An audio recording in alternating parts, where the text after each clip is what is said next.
Model planes, like the big fellows, are getting more ingenious every day, and their performance more amazing. Look at this great little flyer, for instance. It'd be hard to take the rise out of her. Up she goes, and almost a loop.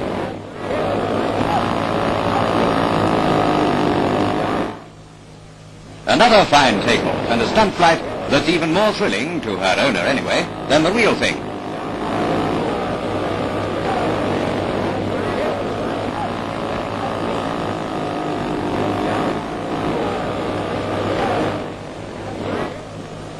Here she comes, as steady as a rock, and all set for a long cruise.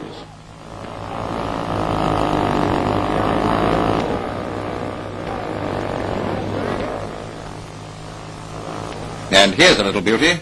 Watch how gracefully she turns. And if you've never seen a perfect landing, this is how it's done. It's the not lips that attract these young men. The trips that might or might not be made by their model planes. They're members of a New South Wales Aero Club, and here they go.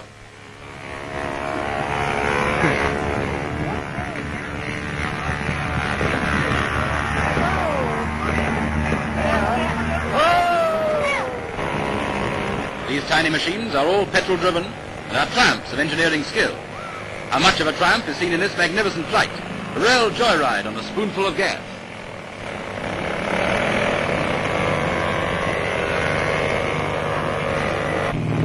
Taking off from a motorbike is good fun and gives the machine a little more impetus. I said it gives the machine a little more imp. Oh, well, you can't expect it to stay up all day, can you?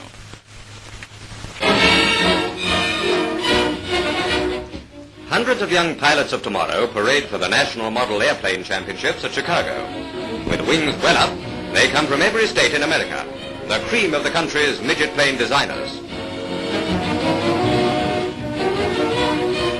Spare parts. Looks as if there might be a few spare parts to spare. A pusher plane that took 4 months to build. And now they're warming up for the big event.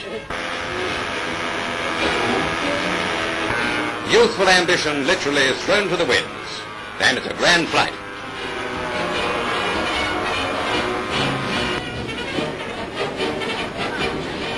Of course, they can't all be happy landings.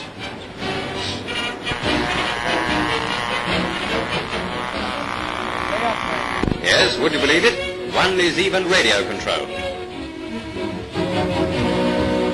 And it makes the best landing of them all. It wins the championship. These young experts are making sure that the future of America is safe in the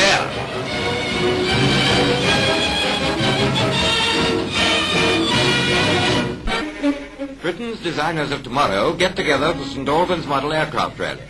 Accurate in scale from air screw to tail fin, these tiny planes are built for performance and not appearance. The real test comes at the end of the takeoff. Some powered by elastic, others by petrol motors, these models have set up remarkable endurance flights. But like larger airliners, they can't always guarantee a takeoff to schedule.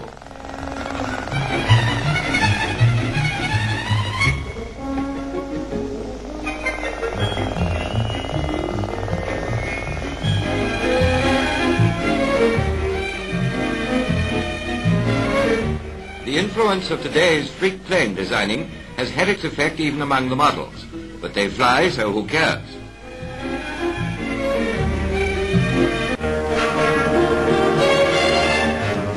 The Hadley Page Aerodrome at Radlett copes with giant aircraft most days of the week, but once a year it welcomes the pygmies at the All-Britain Model Aircraft Rally.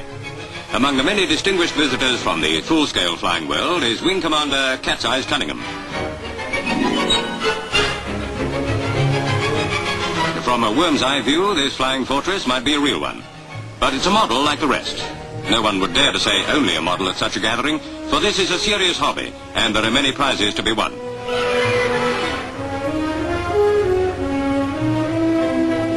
The modern miniature petrol engine means that scale models can also be flying models, like this beautifully made replica of a Lancaster, the bomber which made RAF history in the Dam Buster raids.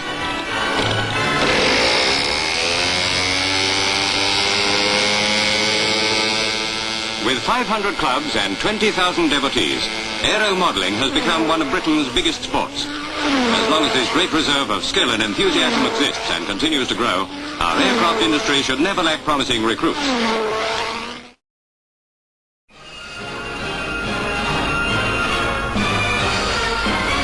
At Radlett Aerodrome in Hertfordshire, 1,000 model aircraft enthusiasts take part in their equivalent of the Farnborough Air Show.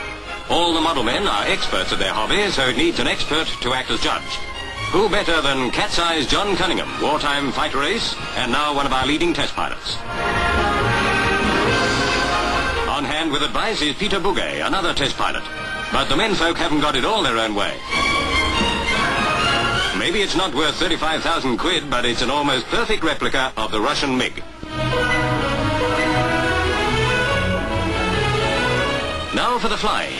Control wires leading back to their pilots make sure the planes don't get out of hand. For one day in the year, the whirring of elastic and the scream of engines replace the noise of full-size jets at Radlett Aerodrome.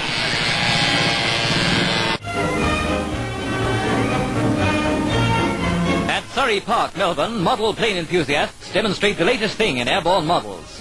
Many of the club's members are ex-Air Force pilots and ground crew, and this has been found a swell way of relaxing on the weekends. Each plane is powered with a miniature replica of the real thing. Tiny engines supply the necessary motive force to whiz these models at speeds of over 70 miles an hour through the air. From a bumpy takeoff, the small plane lurches into space and sets about setting a record in miniature speed. Twin lines allow the operator to control his model while in the air. The zooms and dives during the 3 minutes of flight are for the most part the will of the pilot, who is busily getting giddier and giddier as his plane whips about the course.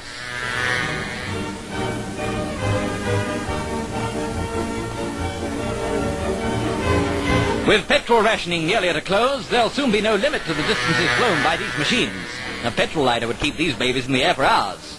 Small engines developing over 10,000 revolutions a minute produce nearly 1 foal power. Well, they're not large enough for 1 horsepower.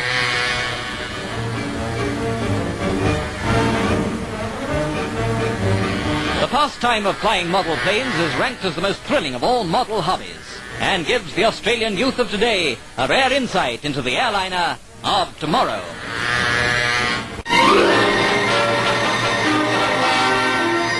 At Kenley RAF Station, the World Championship for radio-controlled model aircraft. 12 countries were represented, including America, Japan and Russia. To the total muster of about 30 planes, Britain contributed 3. The competition was spread over a week. And imagine the knowledge and endless effort that goes into the making of a little machine that flies with radio control. That's a Japanese model.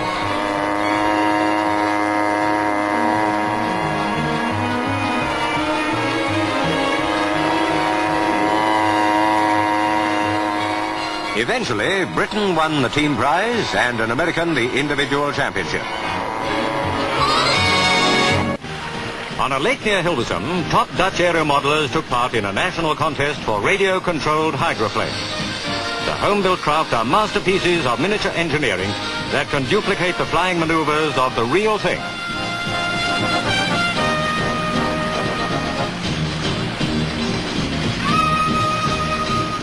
Special fuel puts terrific punch into the pint-sized engine.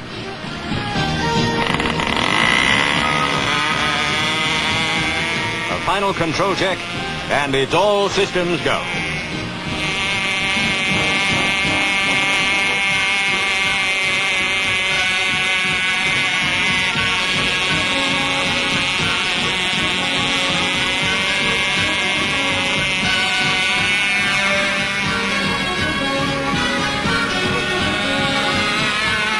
The judges studied aerobatic control as the craft performed at over 50 miles an hour.